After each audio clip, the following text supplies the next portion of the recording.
sandwich. See if anybody wants to hang out. Like no big deal, man. Got me a I don't like. I've never tried Duke's mayonnaise. Have you ever tried that shit? No, I'm not a big mayonnaise guy. I like Miracle Whip. How about Miracle Whip? You fuck with that? Not really. No mayonnaise at all. Not usually. No. Huh? What do you like? Mustard? Nah, fuck that. What the fuck do you put on a sandwich?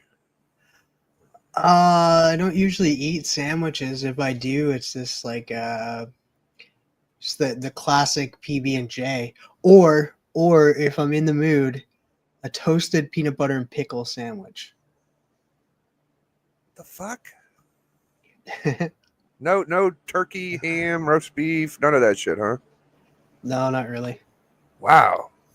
Not a big Okay. sandwich guy. I eat a sandwich every fucking day. I eat the sandwiches, ham, salami, pepperoni, provolone, mozzarella, mixed cheese, Miracle Whip, and a cup of pizza sauce on a nice little hoagie. And tonight I don't know if that's good to have every day. It's not good to have every day. I know, but I mean, you gotta eat fucking something. Like, what am I going to do? Starve? I could eat pizza. I could eat a cheese, but those ain't fucking great. Like everything's pretty bad. There's other options besides those. I know, dude. I'm just saying, like, you just fucking eat something or eat. I eat it because I feel like the most right. It's probably why I feel so swollen and out of shape too. But I don't know, dude. It's got preservatives. It ain't good for you. I know it's not great. It tastes good to me though. Is tasting good? Yeah, it tastes good. So, anyways, I doubled down tonight. I'm like, all right, I want turkey, roast beef, pepperoni, and some bread, and I usually get like Miracle Whip, but tonight it's Duke's because she said that's all they had. I'm like, oh, okay, that's all they had at fucking Kroger, sure. But so I'm gonna eat some of that in a second. It looks all right, but yeah, I'm not much of a peanut butter jelly guy. It's been a while, but peanut butter and fucking pickle, whew, I like pickles. I can fucking eat a pickle. Like that's not the word. It has to be dill pickles too. It has to be. You have to get them and slice them lengthwise and put them lengthwise against your toast. But Nauman's had it, and also fuck you, Nauman. Hey, Biggie, and your guest, you fucking know who I am. Damn, you're going pretty hard at Nauman. What's that about? No, but Nauman's had it before. He liked it. He also had. I didn't try this, but he decided to try it. He ended up doing peanut butter and jalapenos. Yeah. He said that was good, but dill pickle and peanut butter and that it's good. It's great. I picked it up when I was living in Saskatchewan. One of my friends made it for me. He's like, "Dude, you got to try this." I was like, "No, I'm not trying that. Are you crazy?" And then I tried it and I fell in love with it. Yeah, I mean, it don't sound like it couldn't be good. It might be good, yeah. Like this mayonnaise I'm about to eat. I don't know that it's bad. I've heard people say it's good, so I don't hate mayonnaise. I think it's all right. I just like the mayonnaise. So here's my sandwich. I'll show y'all. All right.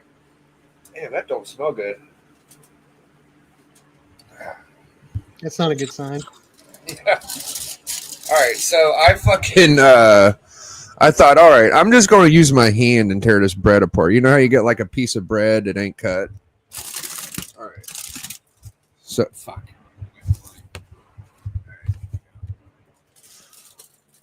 So, shit, yeah, I still can't really see it. I can't see shit. I just see like blinding light. Yeah, it's the tin foil. The foil's fucking me so hard right now. Okay. Anyways, the bread's like mauled, right? And the bottom piece is solid, but the top's like fucked up. And but yeah, it's maybe a little too bready, but it's got some good shit in there. I'm gonna try it out.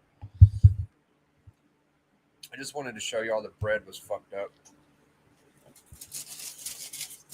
All right, here we go. Whoa. Bleakers joined the chat. So did Matt. Welcome, guys. Dill pickle and peanut butter, classic pregnancy food. Yeah. Yeah. No, it's like, hey, look, I'm not picky. I like ham and pineapple on my pizza. So there. I got some Doritos. I got some Cheetos. Yeah. Matt says, I thought you weren't broadcasting tonight. Well, I didn't make it like a time event.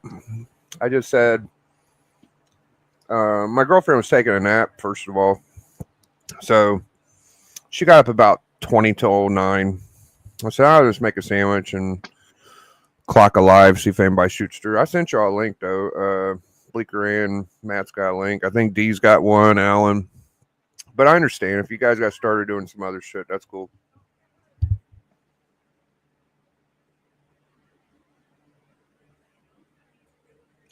Is Alan live tonight? Alan usually goes about 7, I think, or 8. So he already did his show. I didn't even realize that it was this late. I thought it was like 8 o'clock my time, which would be 7 o'clock Eastern. But it's 10:30 my time. We were Alan. Had to cut early. Yeah. All right, Bookworm. You have a good night there, my friend. Did you send it? Do you want a link, Norman? No, it looks like he's leaving. Well, maybe because he didn't get a link. Because the way he says, "Well, good night, Biggie." Maybe. I could send you the link now. Yeah, sending it to him. I love it when people announce they're leaving a chat. It's like, you're pretty fucking boring, so I'm gonna go now. Right?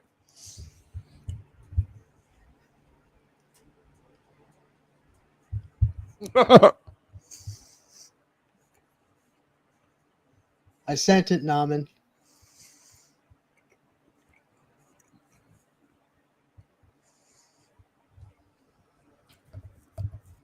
Well, I think we'll be ending soon if Naman's coming. No, I'm kidding.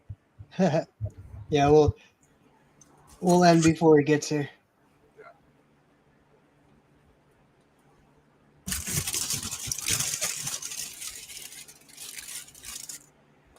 Yeah, I'm excited for you guys to read Strange Adventures 180. Sure, I'll take some. Oh, I'm excited for you to do your review. Yeah, man.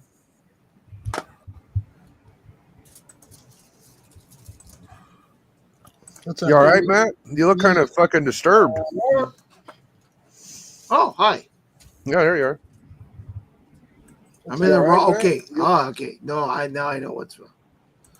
I was in the wrong place. I was confused. I was in the wrong. Hi. I was in the wrong program. I'm sitting there. I'm in Google. Usually, this brings me to Internet Explorer, and I was looking for you in Google Chrome, and I'm like, why am I not showing here? What's going on? So, how's your day going? It's all right. Tim had some good news. You want to tell him, Tim? I'm dealing.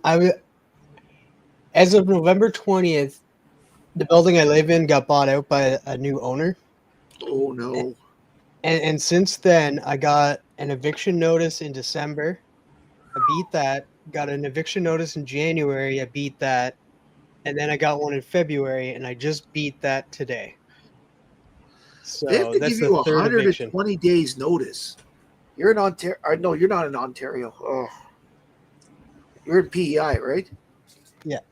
Do you feel like you're like almost a lawyer at this point? No. Well, do you have to go to court, or do you have a tribunal in PEI?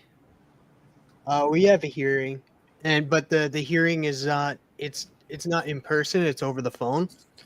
So Yeah, but okay. Yeah, go ahead. It's like, so it's over the phone, and that you have the judge, and then you have then I'm on the call, and so is the landlord. And since the Right. landlord can't speak English, a translator's there as well. And what you do is you submit evidence before the trial, and it all gets sent in, and I can see what the landlord submitted, and the landlord can see what I can submit, and then we Right. each have a turn where we can say our piece, and then the judge asked us both questions as well, and then we have to answer this. So All right. my question to you is, how have you beaten it 3 months in a row, and why does he keep trying? Because it's like the first one was renovations, and he didn't do it the proper way, Okay, that would make and sense. and it was proven that he was just doing it to up the rent. So I was able to prove that. The second one was because I wouldn't move furniture. Like, and it was because like here, like we can move, like I moved an old couch to the side for garbage to pick it up and stuff in December. Right. And he kept moving it to the side of the building. And I kept moving it back and stuff for the garbage to take it. And he says that I wouldn't get rid of it and stuff. So he says I wouldn't get rid of garbage and that. So we went there, and by the time that it came around, I was the couch was gone because he finally just left it where it was, and the garbage truck picked it up. So when it got to that, Hold on a second, guys. Hey, Darth, I see Cliff is interviewing Renovision. If you wanted to hop on, we could do like a group watching of that, and we can hang out and talk about it. Just letting you know, Darth. Let me know in the chat if you want to do that. Go ahead, continue on. I just want to tell him that. There was other things that was like in play too, with him saying that I was like giving out his information and stuff, and that was proven wrong as well. So that was part of the second eviction. The third eviction was that I caused damages. Except as a landlord, his is he incorporated, or does he? Because well, actually, it really doesn't matter. As a landlord, his address has to be public information. Yeah. Well, he lied about that too. Like I think he's in a lot more trouble. Like I don't know for a fact, but he evicted the person that lived below me and the person in apartment D, stating he was moving in. And he didn't. That's a legitimate reason. Unfortunately, yeah, but that's under good faith. But like he didn't move in at all. Like there was people that had to leave and stuff, which is sad. But like they didn't. He doesn't live there, and I think they found out, and I think he's in trouble now too with that. Yeah, no. If you lie, that's an actionable offense. Like you're the people who are evicted could go after. And so then the third eviction was that. So this is an old place. It was built in. I found this out actually during the hearing. It was built in 1908.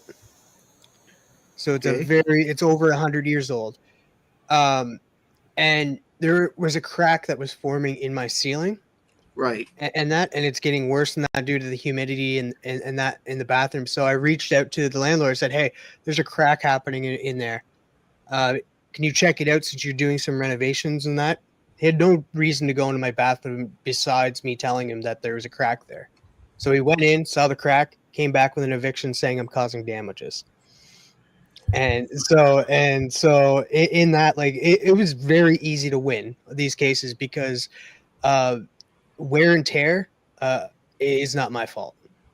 No, and it's stated that too. So if you had put your fist in the wall, yes, but wear and tear, regular wear and tear, no. That's an old common law thing. Did you do the thing you said you was going to do, Darth?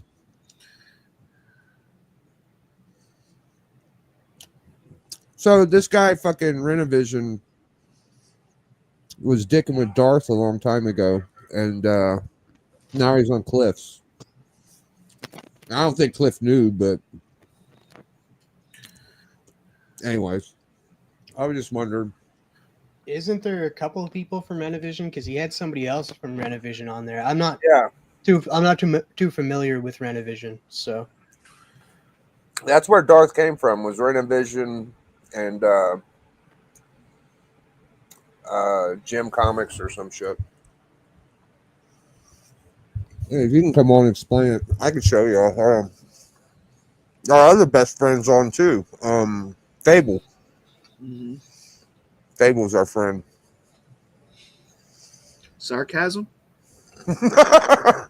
Maybe. I like everybody. I just got gifted. I was just gifted a membership for Cliff's channel tonight. Really? Someone sent me a membership. Damn, how you won one? Not the whole series. They were on top of each Maybe other, it's possible. and it I was don't know. over. Oh, this guy. These guys look amazing. I'm allergic to pineapple. I'm allergic to pineapple, so I can't eat Hawaiian pizza. Okay. I heard you guys talking about ham and pineapple on pizza. Are you Jeffrey Darcy? no, it's somebody else. Oh, I thought that Matt was going to say he was Jeffrey Darcy. I was going to say, holy shit. Oh no! I wrote that. I wrote I'm allergic to pineapple up there. Somebody said to pine nipple. Oh, That's what Jeffrey Darcy wrote. okay.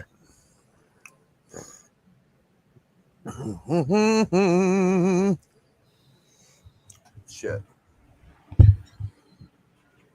Oh, I see some. I think it's Darth. Yeah. How'd it go, Darth? Everything right? I think Cliff might be mad at me, but I don't know Cliff like that anyway. So, Hello, my fellow Bills fan. hello, my fellow Bills fan. Why would he be mad at you? Oh, hey, bro, look. Let me make this. Look, yes, I came over there. That dude that was on there, I considered my friend. I'm not gonna rehash the story, bro. You know it more. You know it, kind of, Biggie. I'm not gonna waste your time. But he crossed the line when he mentioned my wife. Right. Now, let me be clear. He did not disrespect her, but he alluded to it, and that's where I draw the line. I can't speak for another man.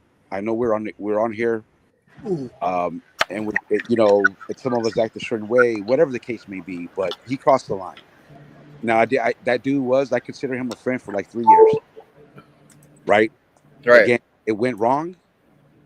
It went down the way it went down, and that's that. But you kind of know my lore. You know what's up, bro. And I'm gonna be honest. To see them kind of crossing over, I can't fucking stand it. Yeah, it's personal, man. What happened? What happened for Cliff not to like you? I don't know Cliff like that, dude. I don't watch his content like that. I know of him, you know what I mean. But I just super chatted. Yeah. Hey, Marco. Yeah, hey, Marco. Say what you said on here that you wanted to say about my wife. Oh, plain and simple, bro. Plain and simple. Like this keyboard warrior shit. Miss me with all that shit, bro. Come on. You know what I mean? So that's what that is, bro. I don't care if Cliff gets mad. I don't give a shit. Collateral damage. I don't hang out over there or whatever the case may be. I have nothing against the dude. But I'm gonna be honest, Big, and I'll be honest. I don't give a fuck. I wish I could gatekeep them out so they could stay in their little bubble. And I can sit here and I can tell you how that dude really was behind the scenes. You talk about Whisper Network, that's what they were. Bad vibes over there. But hey, man, it's okay. It is what it is. I don't give a fuck how it looks. I don't care how I look. I might lose subscribers after I do my video. I could care less. Right? So it ain't even about getting kicked off of there with that dude Kyle.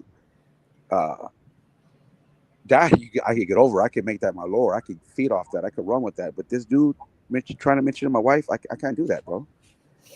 Yeah. It's just plain and simple, right? So hey. Yeah. It is what it is. Are you guys familiar with Renovision, TM or Matt? No. Only by name. Yeah. Nobody did. There was more than that too. Like there was a lot of stuff. There's a lot of stuff with Brian McClane. Yeah, they were. I watched the. They made a mock funeral of Darth Lopez, and they were pretty. They treated Darth kind of fucking nasty when I watched it. I thought it wasn't very nice. So but you know what? To Kyle's credit, man, that was a lot of inner turmoil, and that's what I mean about Whisper Network. So over there, that dude Nate liked to control the narrative. He was really shitty with people. You know, he was really douchebaggy. He came across like how he would literally bash others on the whole chat. See, I've never really talked about it like that, bro, because it looks a certain way, and the only truth is it's me. It's my experience over there, which is why ever since I started doing my thing, I've always hesitated to go there with them because it's like, who cares? I've been over here with you guys and all this, and every time I hear, we never heard of them. So I'm like, okay, if I do something on them, if I make fun of them just because I hold that grudge, I'm gonna look a certain way. But when I saw them slowly like bleeding over in the yeah, multiverse, like getting out of their bubble, I couldn't stand it. And it is what it is. I'm okay with that. Maybe there's something wrong in my head, but it could have all been left alone. But he didn't like that I kind of found my own. I can't say that. Just teaming up with McClay on other stuff, I knew that rubbed him the wrong way. And it is what it is. He got mad. He said what he said, alluded to my wife, and hey man, just I can't have it. So So I mean, here's the old Fable guy. They I'm got jumping off if you're watching this guy. no. I'm just gonna say we'll get up here. Comic Culture, Stu, and Caesar. I don't. And the bottom guys heard me. But yeah, and then tonight you're going to be on with Razor, right? no, tomorrow. Oh, it's tomorrow. Yeah, Okay. yeah, and oh yeah. What? I'm gonna I don't know. my own, yeah. That's cool. That's cool. What happened? No. I'm saying I'm gonna do my own little video, do my own little thing. So, but I'll be on with Razor tomorrow. Yeah. Hey, look, man. I know that's gonna cause problems. I know that a lot of people that were in there might not like me anymore. I just really don't care. What the fuck? Nobody's going to not like you for saying. And if they didn't like you for saying something on a super chat, they didn't like you in the first place. So fuck it. Yeah. That's And besides, they paid you. You paid them to bitch at it. Right. I did, bro. I super chatted twice. And it twice. So can we get the inside scoop on the Razor video coming up? Like, what the fuck's going on? No, that's just this. Top secret information? No, that's just a conversation about what happened. It's about what I'm talking about now with the fucking. Yeah. Oh fuck! Oh fuck! Damn. Hey, bro. It's different outside that bubble. Outside that bubble of Renovision, it's different. Out here, you're fair game. You're fair game, bro. I never trolled you when I got kicked off. I stayed away. I never went over there and trolled or commented or did anything. Right? Yeah. Here, you're Yeah. fair. Oh, you're fair game. It's different out here. Aggressively relaxing, saying that, "Hey Lopez, I saw that super chat." Yeah. Oh, thank you, AR. It is what it is, brother. Super chat that went around the world. Oh well, I missed the super chat. I was in the chat, but I didn't see that. Yeah, no, I saw you. Well, it faded away, and then I super chatted again. Oh fuck, he said two. Oh, Yeah, good it too. Lord. Yeah. I just want it to be known. Hey, if they come over, hey man, I wish I could gatekeep them, but I can't. I bet they didn't say nothing about it, did they, Dark? Of course not. Of course not. Of course not. But he took shots as he always does because he's the type of person that likes to put himself above others. And that, like I knew the dude who he truly is for 3 years, bro. Like I could really, but again, how does it look? Like it's just another guy talking about another guy, right?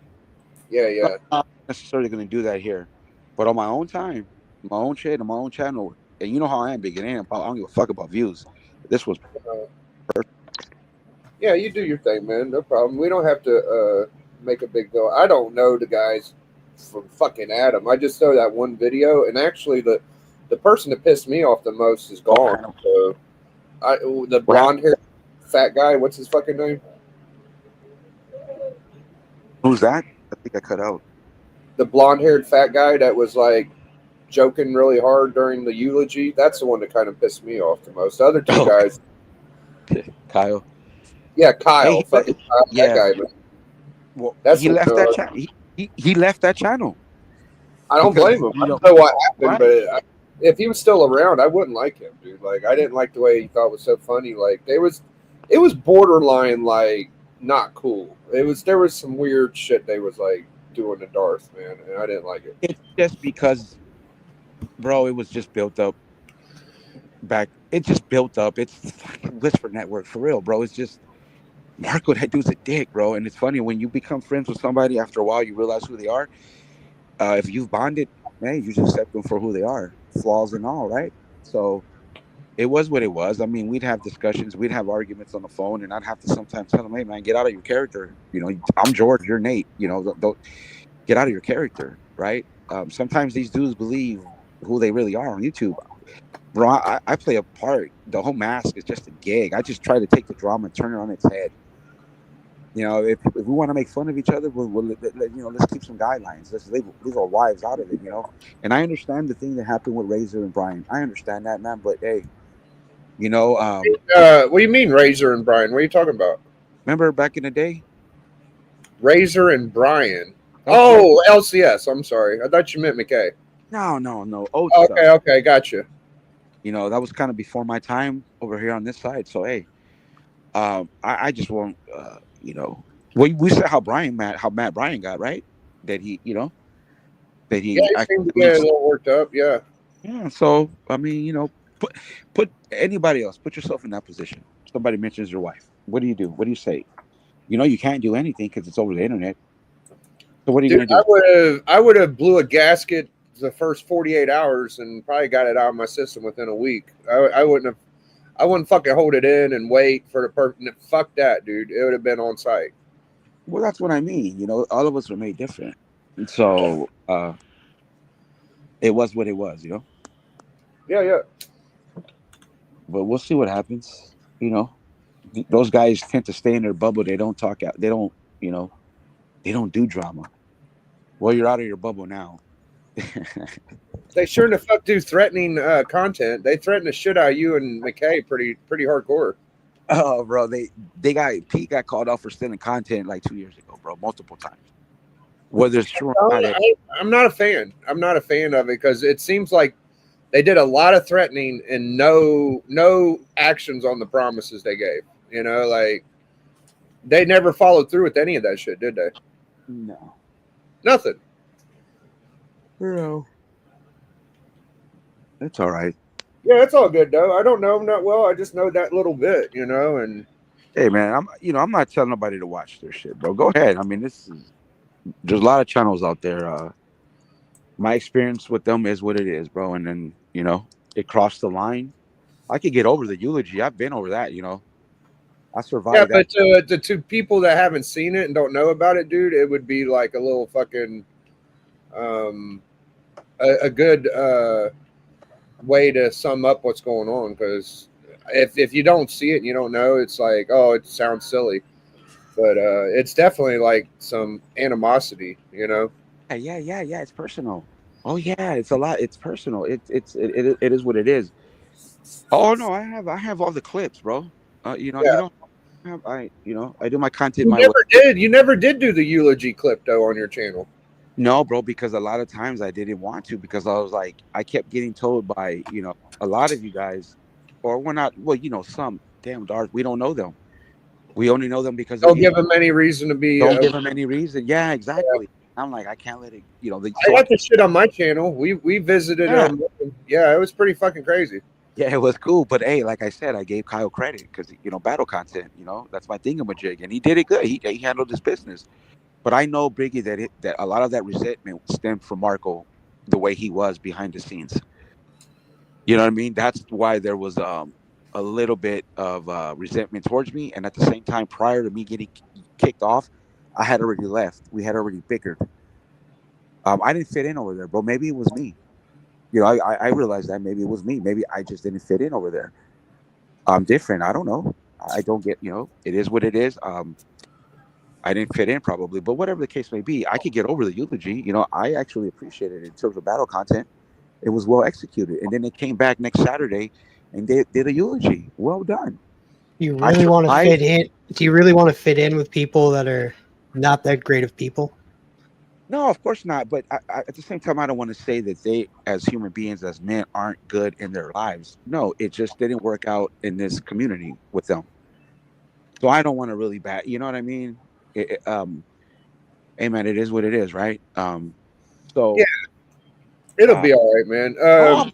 bro, you know I'm good. Come on, man. You Oh, know, absolutely, you're gonna be great. dude, I've been good coming over here and what Ferber did for me with McClay. I Yeah. mean, I look. That's why I'm drama sensitive. Come on, man, guys. I Does got it, does it off. does it surprise you that they're like patronizing with other channels? Because it seemed like they weren't really that kind of channel, right? It's different. You know, Have it's they different. done this before? Have they fucked with other? Because I am not familiar with them fucking with anybody like I've ever seen before. No, they Yeah, no. This is the first time I've seen them outside of that bubble. I could be wrong. Like I don't know every channel, but No, this no. yeah, like I saw the guy on Cliffs. I was like, oh, that's interesting. Then the next guy was on Cliffs, and I'm like, oh, okay. No, yeah, they're branching out, which I mean, that's cool, right? That's cool to see all the channels mingling. I think that's awesome. But personally, fuck those guys. And honestly, you want me to be petty? Like the guy said in the chat, I am a drama queen, and I came over here first, so fuck them. Hey, that's just how I feel. Like you can't tell me how to feel. I can't tell you how to feel, or no other man how to feel. We're all built different, bro. You know what I mean? And I know this is KFAP. I know this keyboard warrior. I'll put it to you like this, Biggie. Would he say that about my wife in front of me? No, he wouldn't. Oh, I doubt it. Yeah. So okay then, and I don't disrespect men that way about wives, bro. No, right? So let's just be clear on that. So, Nah, nah, not too many people do that. I mean, there's a few. right. I can think of a couple people that's disrespected people's wives. Yeah. I I- can think of a wife who's disrespecting other people. Yeah, that's the other part. Yeah. Exactly, Matt. That's fair game. Yeah, Right. that's a little different than wives being disrespected. Like when the wife gets on panel and it's like, "Oh, he looks ugly." And Hey, you caught the reference. Good. yeah, Yeah. it's like, this guy is amazing. He has his wife on here like bad mouthing other collectors, and I mean, what did he expect to happen? Like we ain't gonna ever say anything. I think I'm one of the only few that like. You're the has only one at about that time, bro, that really came at him aggressively. No pun intended, they are. So let's be real. Hey, speaking of, he's gone back down, huh? I would say I know a good amount of them, Craig. I'm learning every day. Matt knows quite a few I don't know, so I'm Oh. trying to figure them out. Dude, there's Yeah, a lot. but I mean, like some of the ones I know that I haven't mentioned are local guys, like people I know personally. They're not necessarily, and they're very local, so I haven't brought them up. But yeah, you know tons of channels I don't know, and vice versa. Okay. Yeah, I would think. I know quite a few. Yeah. I've shared all the ones that are outside of my area for sure. Well, if they patronize, I know the channels that are willing to talk to other channels. If you're a fucking channel that's never had another YouTube channel on your shit, I probably don't know who you are. I still know a lot of them too, but if you fuck with other people, I do probably know who you are. Like I pick up on shit. So yeah. There's a difference between that's kind of the group that I fuck with the most is people that mingle. I like the minglers. It makes it like that's fun, dude. That's dope. Like I saw Mighty Collectibles on Razors. Oh, he was on his channel? It has to do with 16,000 subscribers with a 300. That's awesome. Yeah, That's there you go. a person who's about community. That's neat. That's Yeah, I saw Mighty sent Razor and AOK. That was nice of him. Yeah, it's pretty dope. Not a lot of people do that. Not a lot of those big channels do that. No. I don't think I've ever seen Mighty send anybody any fucking thing. Actually, that's the first time I've seen that. So, he must be a pretty big fan of Razors. Yeah. Well, he's popped up on smaller channels live. Yeah. I've seen him on MJ's and Yeah, dude, he's I think he likes to mingle within the community. That's awesome. a little bit. Yeah, he does. I think. Yeah, a little bit. Yeah. But yeah, I think he's all right. I don't. I like him. I like his. Excuse me. Sorry, I like his I content. probably watched about 10 of his videos. I'm not a super fan. Biggie over here gaming. What are you playing, Biggie? Oh, GTA. I'm just stirring the pot, dude. I'm just having fun. I like aggressively relaxing. Just comment right now.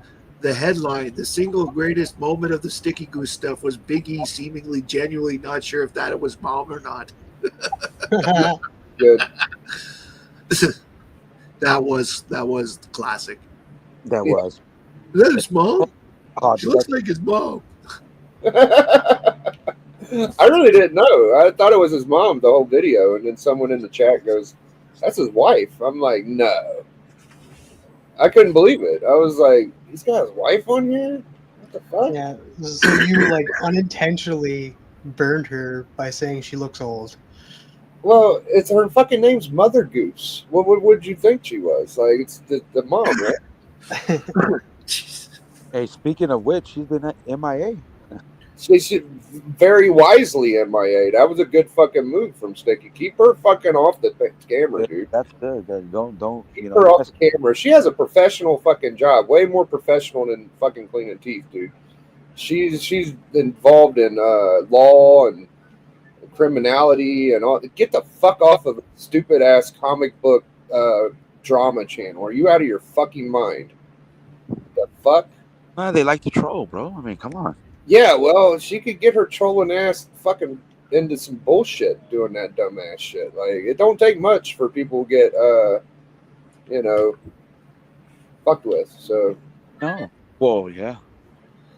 It's weird how personality. It's just too many channels, bro. A lot of personality. you would think that somebody that got a law degree had a couple fucking brain cells in their brain, but apparently not. Because I think that people think that some of that shit's gonna go over. Like I don't get it, dude. Like I think the best content people are the people being themselves. Like that's why I know that guy for what he is.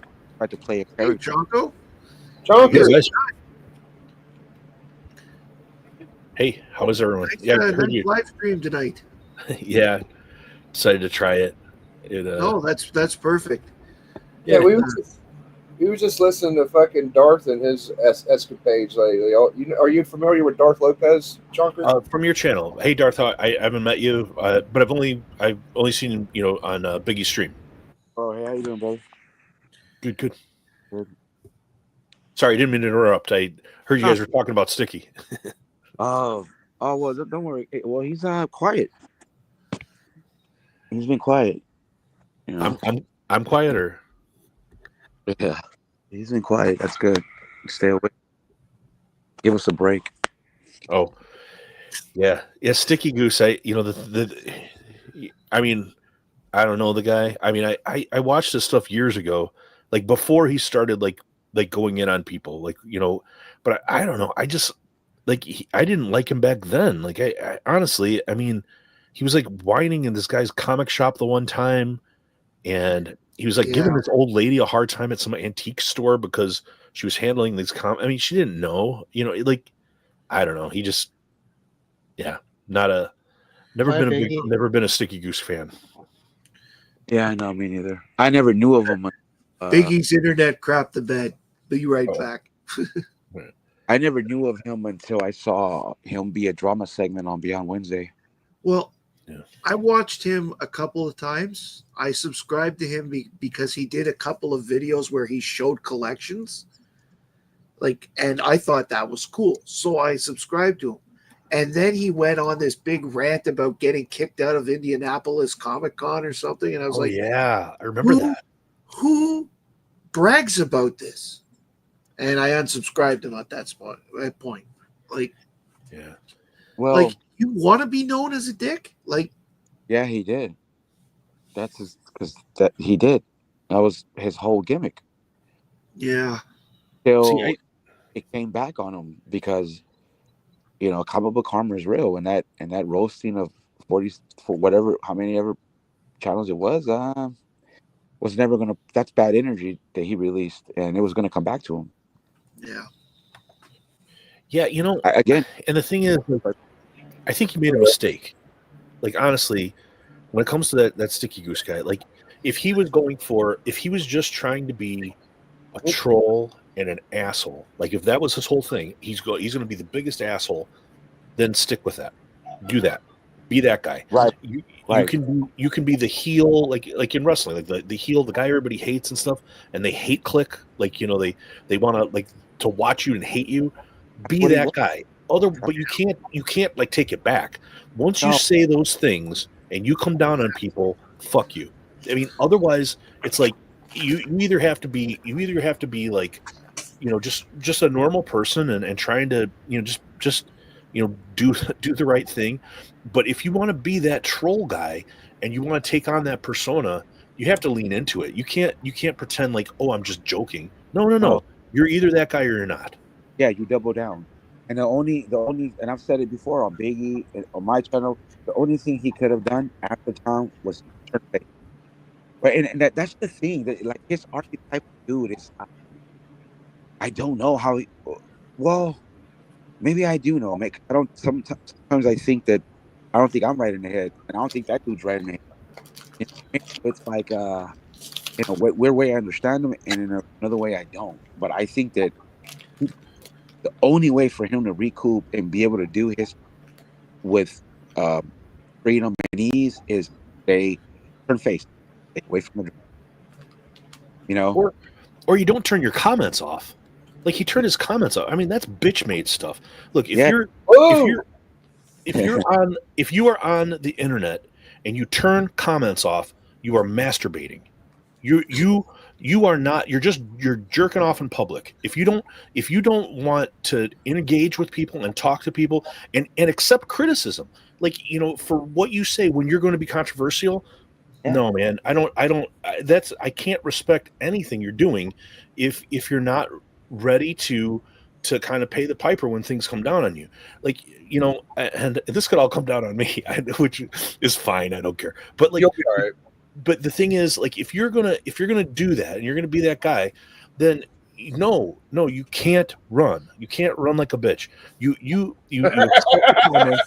and you listen to what people have to say, and and some of it maybe you're just like, okay, man, I screwed up, or some of it you got to be like, defend yourself, but you can't turn off comments. That you can't do. Fucking Chonko's hardcore. He called him bitch. Chonko's got bite. I love it. Hey, bro, I think that thumbnail. I look. I'm gonna be honest with you guys, and I'm about to pat myself on the back. Yeah. The last two videos I did on him, I fucked him up just with the thumbnail. He did. I want to give Darth some credit. Before we do Bry's thing, let's check out Darth's last. Okay, so.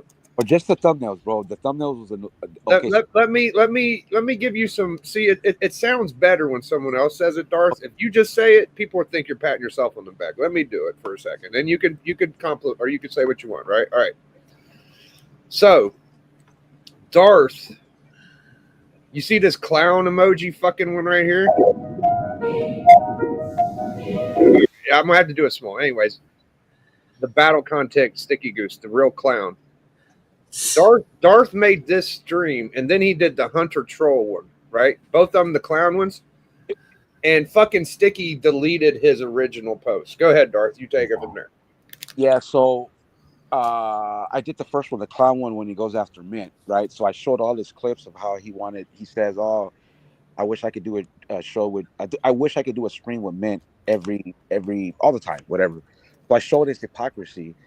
And so he then later, I called him a clown. So he later then explained, which was, I believe, a straight dig at me and a lot of us, about his personal, the evolution of a Sticky Goose troll, which I thought was kind of clever, right? How he explained it all. So in the next video, I just said, hey, I give you a 7.5 for battle content.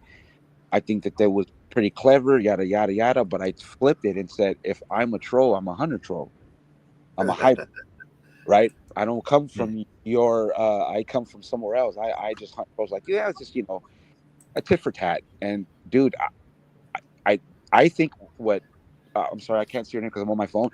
Him not taking off the comments. Those videos didn't get really well in views. I consider I'm a messed up in the head, so I consider him my ops. So I track him. I don't care what people think, and I knew you took off the comments. People can't engage with you, so those videos didn't get much views. They were really low, and he took them down. And he took them down because the pocket of a lot. Nobody likes him, right? Nobody likes the hill right now. Nobody likes that hill, right? And so everybody kind of like the last few times since Jim Med and all that, it's just not looked well for him.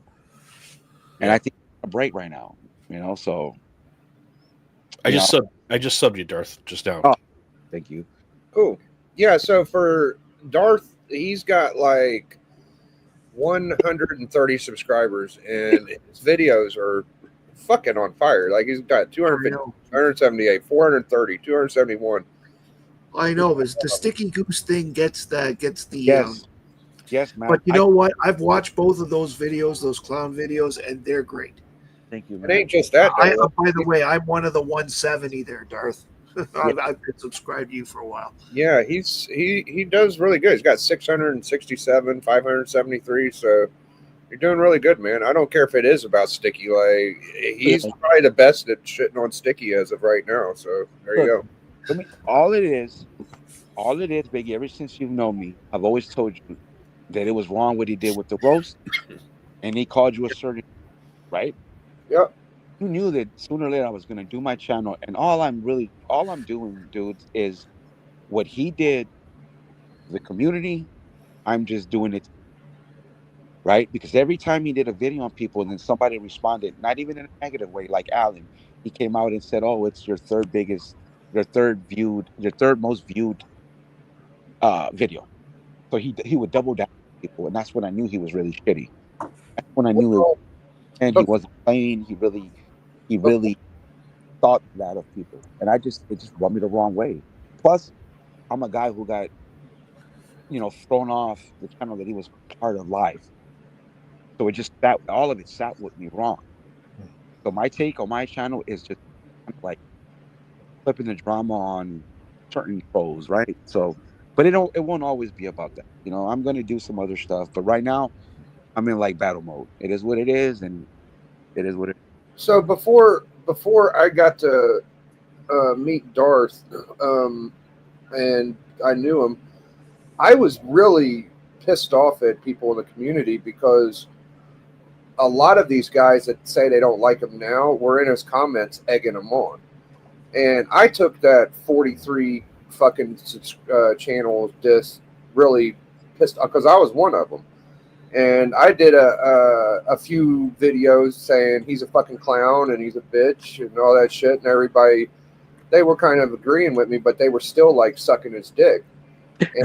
And then I did a rap video, and he made another rap video against me.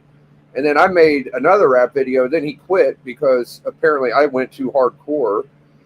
And so Darth comes around, and then I had someone kind of like on my side. Like we were both saying like fuck Sticky, and nobody really made a video saying fuck Sticky up until like, as far as I knew, me, Darth, and no, I hadn't, bro. It didn't happen till Tom.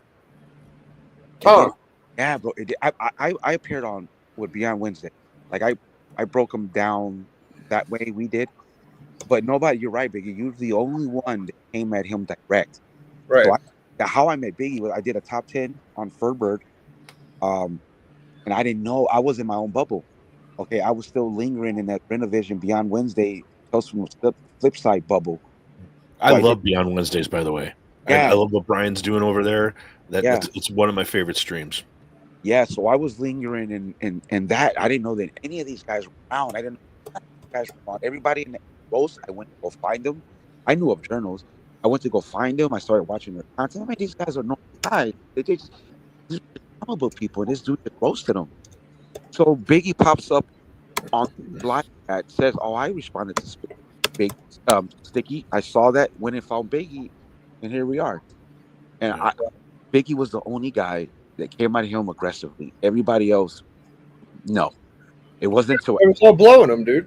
it wasn't until after Tom, even Brian. After Tom did it, they all said, "Okay, now it's cool to fucking say sticky stuff." Since Tom, yeah, that's absolutely true, dude. Yeah.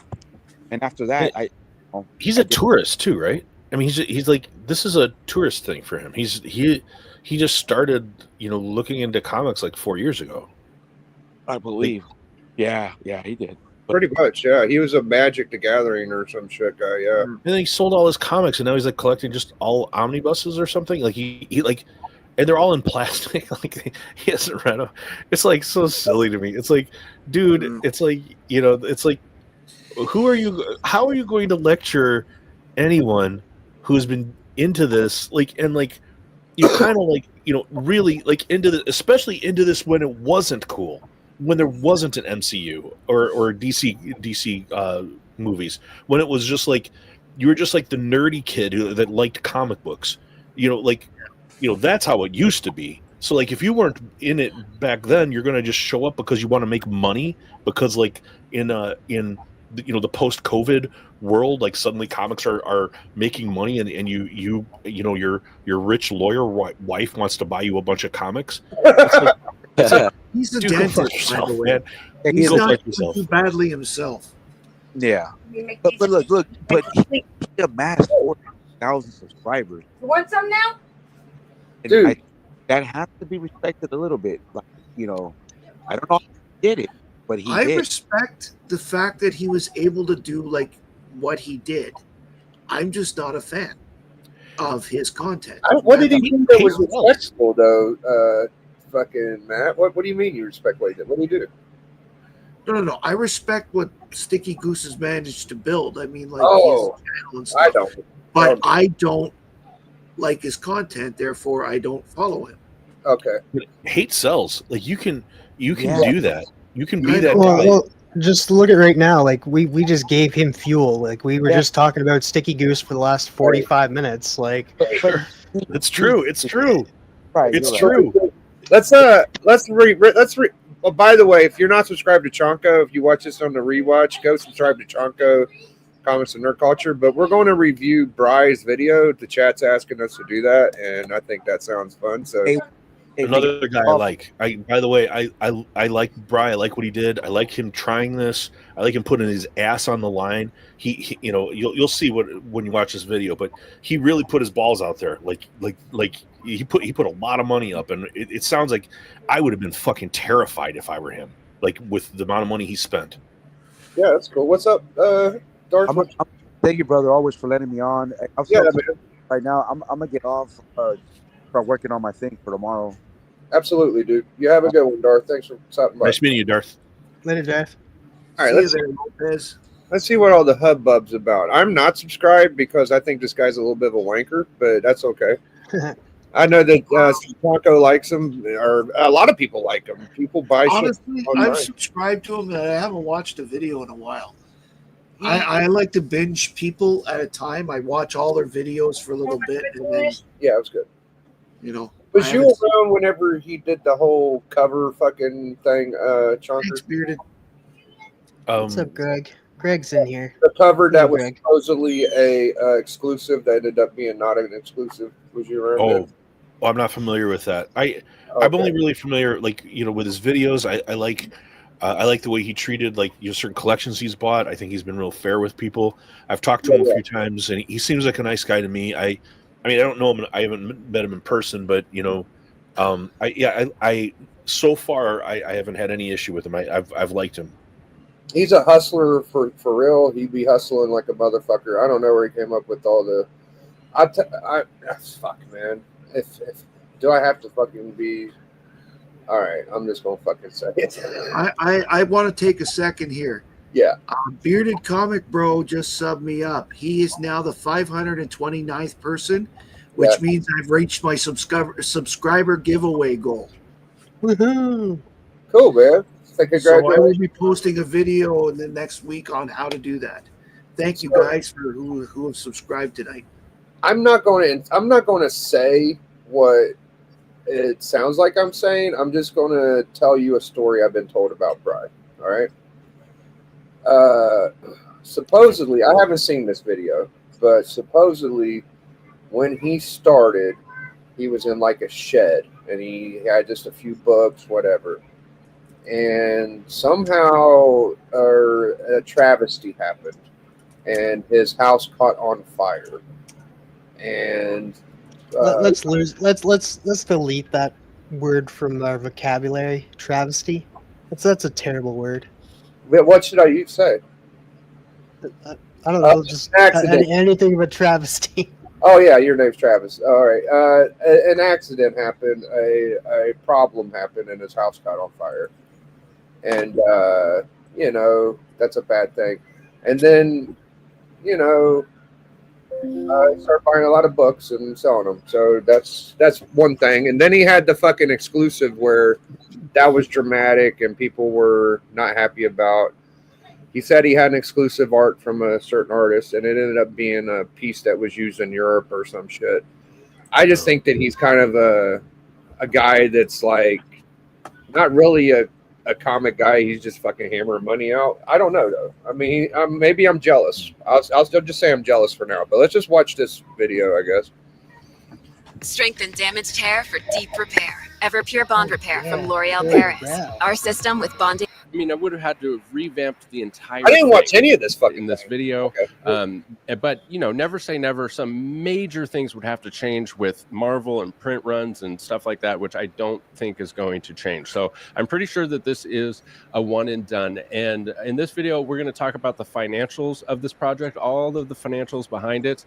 We're going to do the final piece of transparency of me putting in the final golden tickets, and then then I'll show the shredding for the manufactured scarcity aspect of this project, and we'll talk about all of that here in just a minute. But first, I want to just say a massive thank you to everyone who supported this project and the tremendous feedback that I've gotten from it so far. I'm truly, truly grateful for all of you. And let's start with talking about the intent of the project. So the intent was to create a new product that had a good value, that was an enjoyable, fun experience in collecting comics, that gave people an opportunity to own books that they otherwise would never have the opportunity to own, and for it also to be profitable and sustainable and repeatable.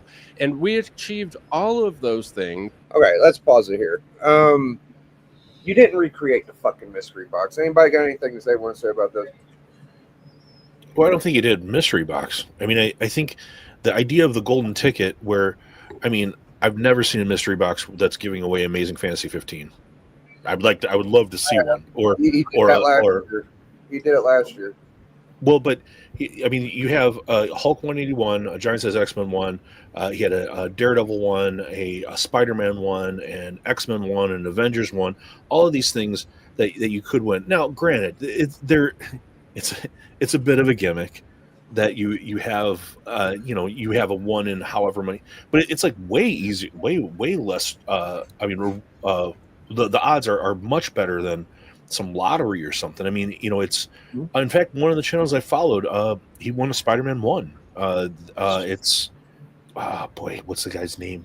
I have to look, but so I mean, I think it's a cool idea, and it's like and it's kind of like the whole like pack ripping thing, like people who collect cards, that kind of a thing. And then some of the variants are kind of rare. I don't know. I thought it was fun and it was a good idea. I think maybe it was a little overpriced. But when you hear how much money he put up, I guess I see why it was. It's just yeah. I when I watch like those like the mystery boxes, I think those are almost always bullshit. Like when I see people do mystery boxes, it's like hey, I made $20 on this mystery box when this is something like altogether different from what I've seen. Do you have any idea how many he made? He goes through that, and he wound up having to. He didn't sell out, so like the ones that he didn't sell, he shreds them. So like your odds actually went up because he couldn't sell he wanted to, when by the time he wanted to sell, he sold out. He or the sell date was, or the ship date was, whatever wasn't sold, he shred. He took that as a loss. So your odds immediately went up because of that. I mean, it sucks because, I mean, to have to like shred those comics, especially when people would like those, but you know, in order to make it right with people, where you know you're not just like continuously selling these, it makes sense, because like if you had, like, say you had, you know, I don't know 500 packs left that were unsold, right? And people saw like, hey, nobody's won the Amazing Fantasy 15 yet. Then they start, you know, buying those. It's like your odds then immediately go like way up, rather than the people who went in early and were willing to support the project early. So I understand why he did it. It just yeah, I think if you watch it, you can see I would be so stressed with what he talks about, where how much money he put up and how they weren't really selling that well, and it's like hundreds of thousands of dollars he was in on this. I would be up at night. I couldn't sleep if I were him. Well, my thing is like, I'm saying his house allegedly, it was a story I was told. I don't know if any of that shit's true. So let's start there, because I don't like saying things that may not be right. The whole exclusive thing, that's pretty well documented. This don't sound much different than what he did a few years ago. Like, he did have X-Men 1, ASM 1, AF-15, Hulk 181. He didn't have the golden ticket, but it's not the first time someone's got a fucking piece of paper in a mystery box saying you won a grand prize. People use the excuse for like, oh, we ship it to you separately because it's a slab, or, you know, it's all different things. Now, when I hear he didn't sell out, I start to think, well, why would he give out all the GPs if he didn't sell out? You know, I don't think you would. Like, if you got an AF-15, you're gonna wait till all the shit sold for one of the last runs of it to be sent out. You know, that's just my thoughts. Watch when he goes through the financials. I mean, if he's being honest, which I have no reason to doubt him. When you look at what he's showing, it doesn't seem to be unreasonable to me what he shows. But it's and when he goes through the problems, like the problems with the printing company, the problems with the packaging company, and all the different headaches that he had to go through. I don't know. I mean, you know, just another thing, like when he goes back there, he did that thing, the Wilbur collection. This guy Wilbur, who had like every Marvel comic, like going back, I don't know, and the way he treated that guy, I thought was really, really respectable and fair. And I don't know, I don't want to defend anybody too hard because I don't really know him, but I've had conversations with him, and the things I've seen so far have been respectable. I didn't know about like what you were telling me about. I wouldn't like to hear that when what you were telling me. You know, that would definitely sour me. It wasn't like the end of the world, because he was selling like 9.8s and 9.9s, and the books were still worth more money, but people kind of expected it to be worth even more than that. So if you got a 9.9 or 9.8 of that exclusive, you still were kind of a winner. I bought books from him, and I bought books. Everything I bought from him is under fair market value when I've bought it. And he also sells he has a plan where like you can buy, like if it's more expensive, you can buy and pay like a monthly fee, like where it's same as cash. He doesn't charge an interest charge if you're paying a certain amount. So I personally I like what the dude's doing, but again, you know, you never know. I don't, like, if you don't know the guy, you don't really know the guy. No, right. I don't know him at all. I'm just going with my gut with it, and I'm glad he treats you well. He must treat a lot of people well, because a lot of people buy from him, you know? Yeah. So far, so good. I don't understand why he would shred the books. Open the packs, put them back in the box, and, you know, hopefully you could. He's done that before too. He shreds. He would do like submissions to CGC. He'd send 100 books, and this is what I've been told. Allegedly, if he didn't get like enough 9.9s, he would shred all the 9.8s or 9.6s just to make it more of a exclusive. So it's not the first time he's used the I shred the books shit. See, as someone who loves comic books more, the only thing I love more is my family. Okay, the idea of shredding comic books and destroying them on purpose just it I can hits see me that. weird. Ow. Yeah, I mean, but if it hasn't been distributed yet, in this case, where it's something that he paid for and it's just all out of his pocket, I mean, I understand what you're saying. There's like you're recoiling at the fact that a comic book is shredded, but I am a big fan of the idea of being everything being archived, whether it's just like this, or whether it's like a slab. If it's archived, it's a piece of history. the issue is with the thing that makes it complicated is this golden ticket thing, where it's like he's saying like, look, if there are like 100 packs that are unsold, and all the packs that go out now that were sold, like where people like put their money in up front, they don't get the AS-15 is not sold. They know now people can start buying where they get a 1 in 100 chance of getting that golden ticket. It's not fair. And I understand why he did it. Price. No, but that's where you say, okay, there's only 100 left, so supply and demand dictate it's now $1,000 or whatever. Yeah. Like if you've got a, I think. Go ahead, Matt. I'm sorry. no, I mean, if you're in a position where okay, or I'm $1,000 was just a number I threw out, but double the price or whatever to guarantee your profit. I mean, people are going to pay it if they know, okay, I've got a 1 in 100 chance of winning this. I'll pay $300 or whatever price. But people would shit on him. People would absolutely shit on him if he did that. I mean, it would be fair. I think what you're saying is fair, but people would be like, "Oh, you're price gouging." That's what they would try to say. Well, yeah, there's that part too. But if he's already made a profit, he could keep it at that 65. But yeah, you're right. He's in a position where he really can't win.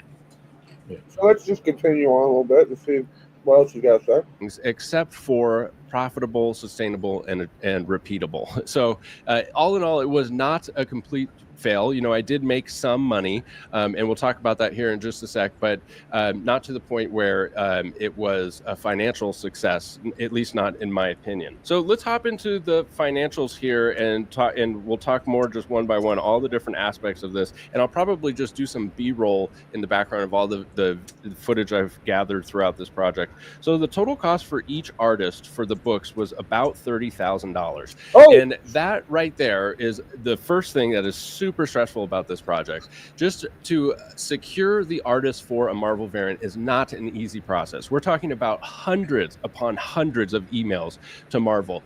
Can I get this artist for this title? No. Can I get this artist? No. Can I get this artist? No. What about this concept? Can't do that concept. I'm not exaggerating that by the end of it's hundreds of emails to secure 5 different artists, and each one is $30,000. And sometimes you have to invest that money before you even get to see the art. That's what the case was with the Ultimate Wolverine. I had to commit to it before I even saw what it looked like, and it was last minute. That I was like, hey, it's David Mack, artist choice, David Mack. Show me what you got. And if any one of the variants didn't work, I had to commit to these and invest in these before I even knew if I could get 5. And the whole project wouldn't have worked without 5 artists. I mean, I would have had to have revamped the entire thing. So that was a very stressful part of the process. Bags and boards were $2,000. So the total for 5 artists was $147,060 that went just straight to Marvel. And then bags and boards were $2,250. So the bags and boards, I couldn't imagine doing this project without bagging and boarding the comics. It would have just been an onslaught of emails about damages. To do the math on bagging and boarding 15,000 comics with individually numbered COAs, it was hundreds upon hundreds upon hundreds of hours. And, I had to bring on extra help to do this. It's just me here at the shop now. My previous employees left last year to do their own thing. And, I run my shop. Does he understand how many hours is a million fucking hours? I think he's being hyperbolic on purpose. He's fucking out of my house, so I haven't even considered hiring another full-time employee. And so, that was a big part of the stress of this whole situation too, was that, I'm managing this project in addition to the regular business activities of Bryce Comics, which is the bread and butter, which is buying and selling vintage comic book collections. That contributed a huge amount of stress to this was it was just too much at once, and managing all the extra help. You know, it's very difficult to get comic knowledgeable help. We'll talk about that here in just a sec, but hundreds and hundreds of hours for the bags and boards. But everybody that I've watched open them online on YouTube or whatever are just like super grateful to have them bagged and boarded, and we avoided, you know, it just being a total shit show as far as condition and stuff. The pouches were $4,000. The pouch company was super stressful to work with because they have this weird policy where they make you order more than you need. They have a 15% over and under policy. So I said, well, I need 5,000 pouches, because originally it was going to be limited to 5,000. I said, so how many do I have to order? And she said, well, you have to order 15% more. So that came to like 5,750 or something. And they're like a dollar a piece. So it was like an extra $750 of just to get these extra things. And then when they printed it, she was like, hey, I have good news that we only overprinted 60. So they overprinted, they gave me the 5,750 and then overprinted that by 60. So I got like way more pouches than I need. And I think it was just a scam on their part to get you to order more, is that they say, oh, we can't stop. She's like, the way our machines are set up, we can't stop it in time to be precise. So we have to have 15% over under, and they were within 60 pouches. It's like, how are you telling me if like a beef jerky company orders 100,000 pouches for Jack Link's beef jerky, that they want 100,000, they have to order 115,000, and somebody standing there at the machine can't stop it in time? I just don't buy it. And when the pouches arrived, the boxes were completely trashed and not adequate to hold the weight of the things, and one was open and packs were spilling out. So it was just, and when I said, the kicker was when I sent her pictures and said I was in the middle of shipping, I'm like, I don't have time to deal with this, but this is how they arrived. She called me because it's like a personal touch, you know, and she was like, well, I just wanted to call and say, you know, we're not Amazon. Well, hi, Brian. It's from Bellmark. I just wanted to call and chat a little bit about the issue that you experienced with shipping. You know, I just want to personally let you know that I'm sorry.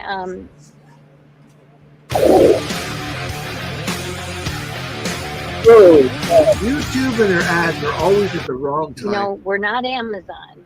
I said, what? We're not Amazon? We're not so Amazon, crazy. So what? I'm so glad that he got that recorded, that message from her. Like that's wild that he put it in. It's wild that he put it in the video. And he put the business name in. It's a little weird he's recording phone calls. Does anybody do that? Is that something that's normal? I think it's hilarious. She left I don't know what she left the message where he can do with it what he wants. Yeah, it's a voicemail. Yeah, I got it. Oh God, this feels like it's going to take forever. I just want to know how much money you made and how much you spent. Why you gotta? We'll get to that. Credit card processing fees, etc. Extra labor, $6,000. It might have been a little bit more than that. And this labor thing was, I had great help. You know, shout out to the temporary employees who helped me out with this. Really can't complain at all. But when I posted the job position, there was 80 applicants in 2 days, and that was extremely overwhelming. And the thing that was weird about it is about 90% of the applicants that I reached out to and said, hey, do you want to do a Zoom interview, ghosted, just didn't respond. So I don't know what's going on with the workforce here in Kalispell, Montana, but I got 80 applicants in 2 days, and 90% of them just didn't respond to my emails. The Geminis were $2,000. The special boxes were $718.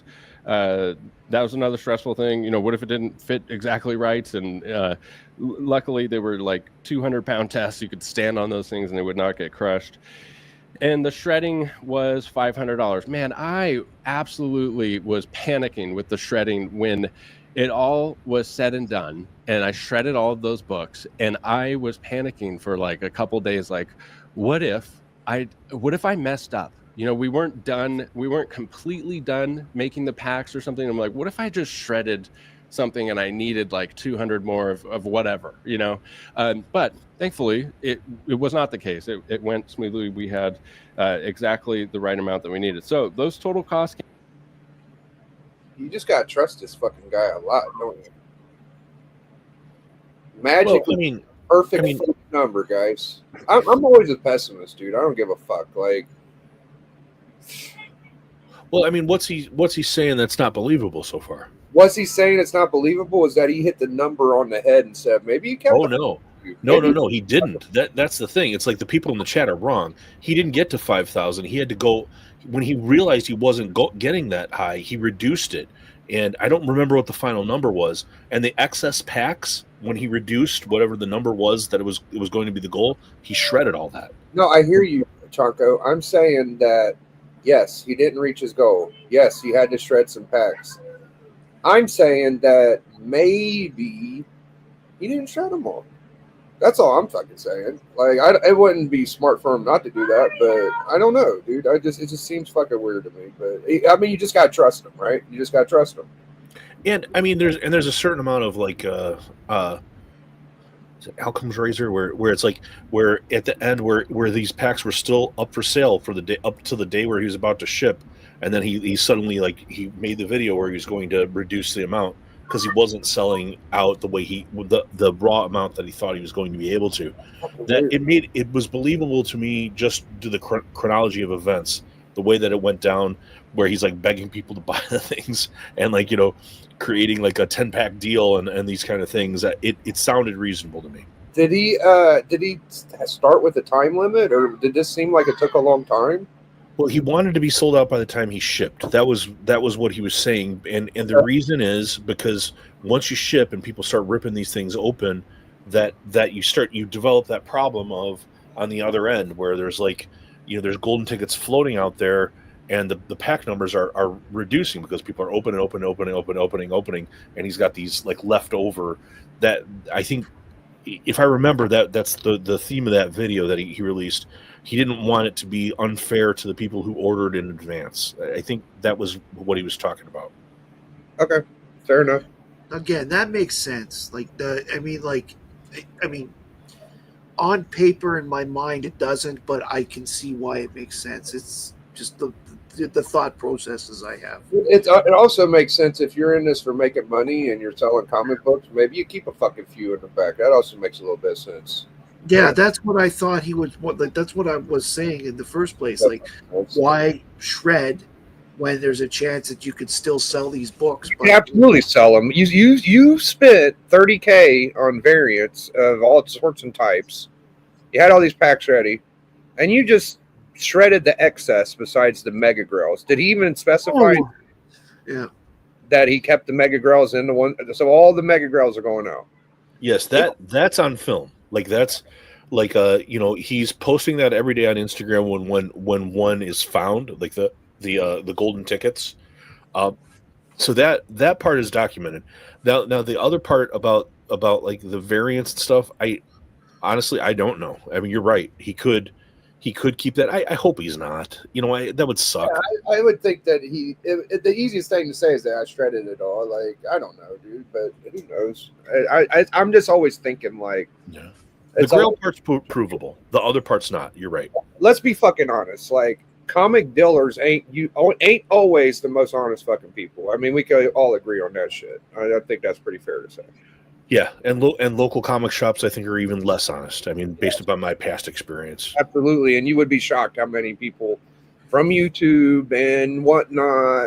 It's very hard to get like a straight person. Came to $241,000. So what it would have been, it originally I had them at $64.99 for 5,000 packs, and I was hoping to sell out of those.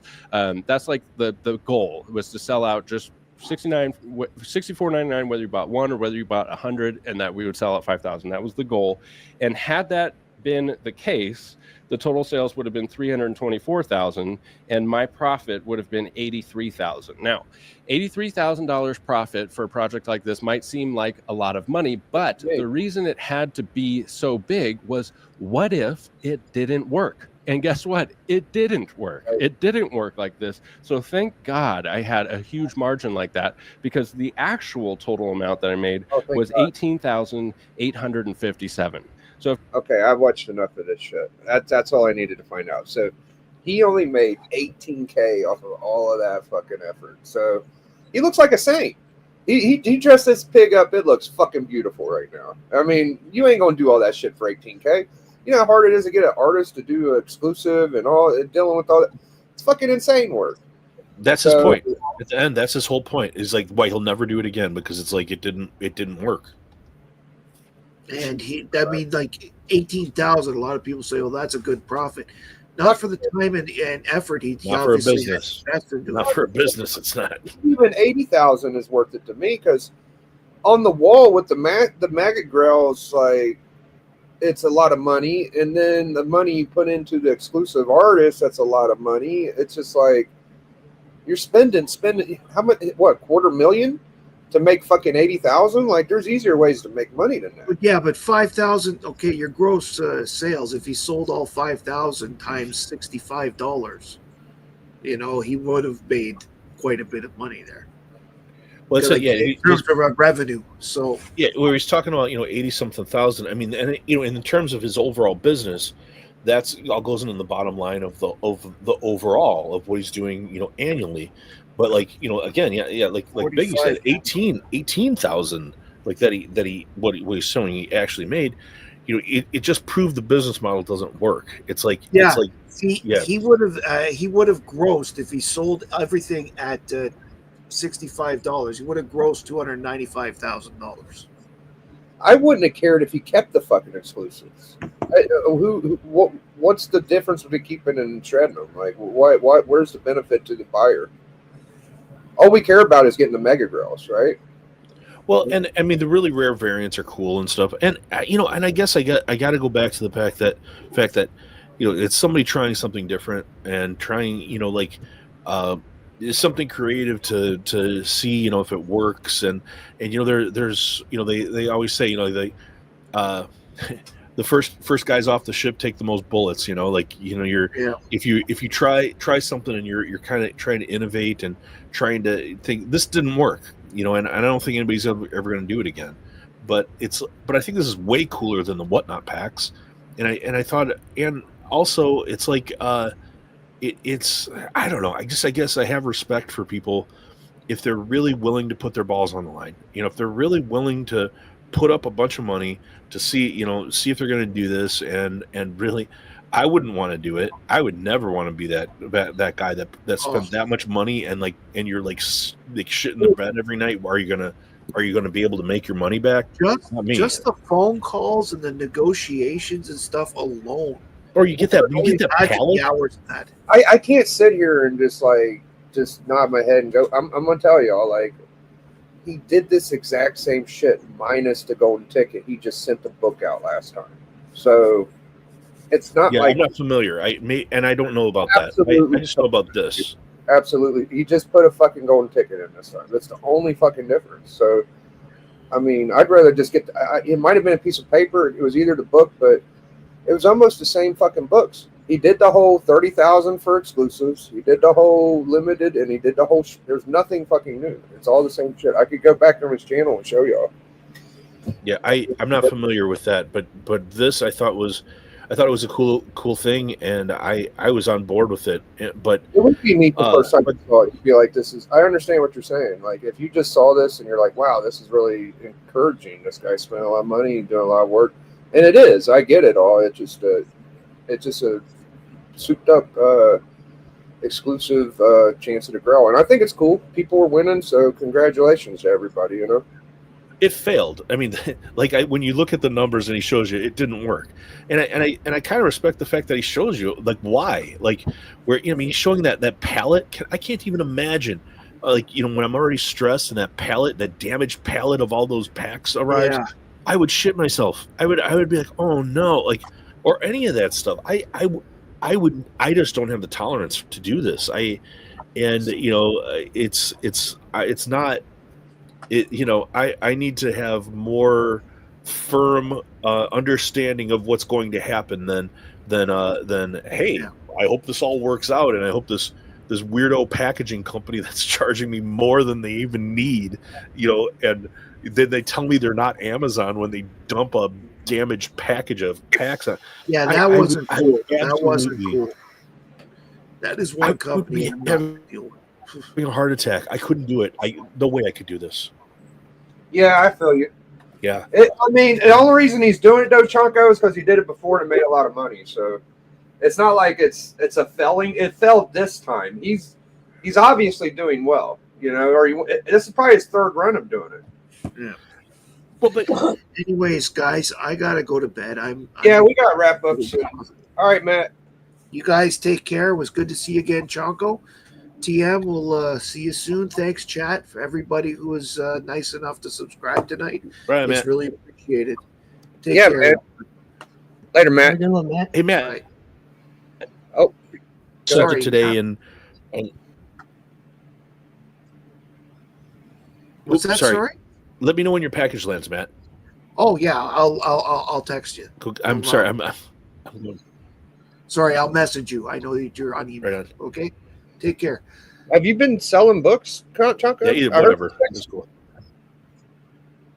No, Yeah. no. You I have do sell email, books, right? but not to Matt. No, Matt. I just sent the package to Matt. You just Oh, sent okay. an okay to me. Oh, I nice. Really, which I really Yeah. appreciate. Yeah, It's very just a nice thank of you. But you know, That's what I Chonko heard. was, Chonko Biggie. was my guest on Tuesday past. So In fact, Biggie, send me your address. I'm going to send you something for a thank Oh, you for the subs that you've been giving me.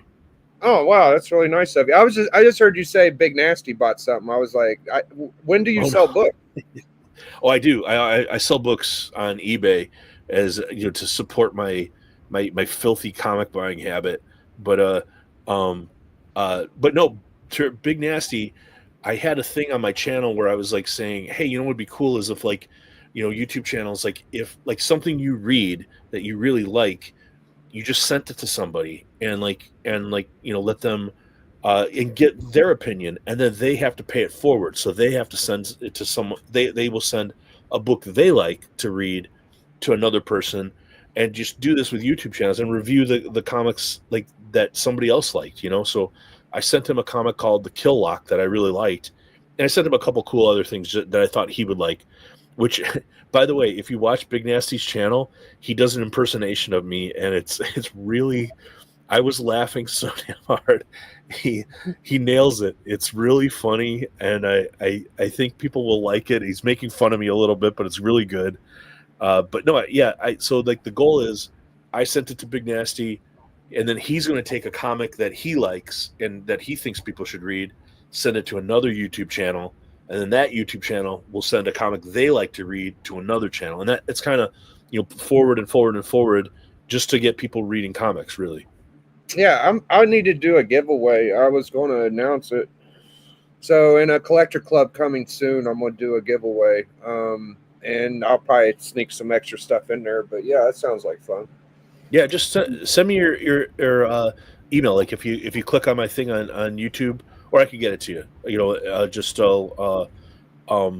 Send me your address. I'll send you some cool stuff because you've really helped me out a lot. Yeah, no problem. Email on your YouTube. I'll figure it out. Yeah. Okay, cool. Or I can put it in the studio chat here. Perfect. Let me do it right here. Yeah, so you and Big Nasty's going to be doing a stream pretty soon. Let me go get a pen. Yeah, we've been talking about it, and I actually talked to Son of Crom as well, and Crom has a stream that he does, and we're all military veterans, so we're talking about maybe doing something. We'll see how that goes, but Big Nasty's an awesome dude, and I love Son of Crom's channel, so we might do like a stream together. I don't know when it'll be, but I think all three of us are kind of similar age, and we're, like I said, we're all military veterans and stuff. So we're talking about maybe doing something together. So I don't know. We'll see how it works. I like those guys a lot, and I think it would be kind of cool to do something. Do you have any idea what the show is going to be about? I think it's just going to be, talking comics and recommending. I think, I don't want to speak too much for those guys, but I mean, for my part, it would just be talking comics and, taking questions from people and maybe like doing like a theme, the thing is, like everybody knows, I travel for work, so I can't really commit to it like doing it every single week. So I think what we would do is I think it might be on one of their channels, and then I jump in when I'm able to. I think that might be what works out best. We'll have to see. But I think it'll be cool, and I think they're both really cool guys, and I think we'll be able to do something that's really fun. And yeah, if you haven't checked out those two channels, Son of Crom and Big Nasty Comics, they're both really, really good guys and really funny guys, and I think people would enjoy what they're doing. I think we're like-minded. I think they like to have fun with it. You know, they goof around like I do, so I think people will like it. Cool, man. Yeah, I'm always down when I see you pop up on YouTube. I've been leaving comments and I appreciate it. Live chat. Yeah, if anybody, I think that's a good recommendation for anybody. If you're trying to support a channel, just leave a comment, guys. You know, I like it when I get comments. It helps the algorithm. It brings more attention to people's streams. And me and TM will be reviewing Animal Man on Wednesday. It's TM's choice, and he's going to do a really cool page by page illustration, right, TM? Yeah. So we're reviewing Strange Adventures 180 because I'm a big fan of Animal Man. Right. Cool. And tomorrow night I'll be on The Hunt, where it's comic book wrestling. And I don't have my belt by me, but yeah, I do wrestling, comic book shit, and it'll be me versus Bleeker. There might be a couple surprises. You never know, you know. And you'll see that on Tony Sanders' channel. And you can catch me on my 2 to 4 all through the week. And you guys got anything else you want to say before we get out of here? Well, shout out Bleeker for Comic Church, too. Everybody should check that out. Bleeker Street, Sunday, Comic Church. Make sure you catch that. He'll be my opponent on The Hunt tomorrow night. So that'll be our first match. It'll be pretty fun to watch. I'm going live at 4 p.m. Eastern tomorrow. Okay. Yeah, are you just going to do it by yourself, or are you going to have like an open panel, TM? I'm just going to do a quick live. Okay. Yeah, so make sure you go check out TM at, what time is it? 4 p.m. Eastern, 1 p.m. Pacific. 4 p.m. Eastern, 1 Pacific? Yeah. Sounds good, man. So we're just going to get on out. Stick around, Chonko, TM. I'll talk to you on the back. And we'll see you. Hashtag enjoy. Big Biggie. Biggie.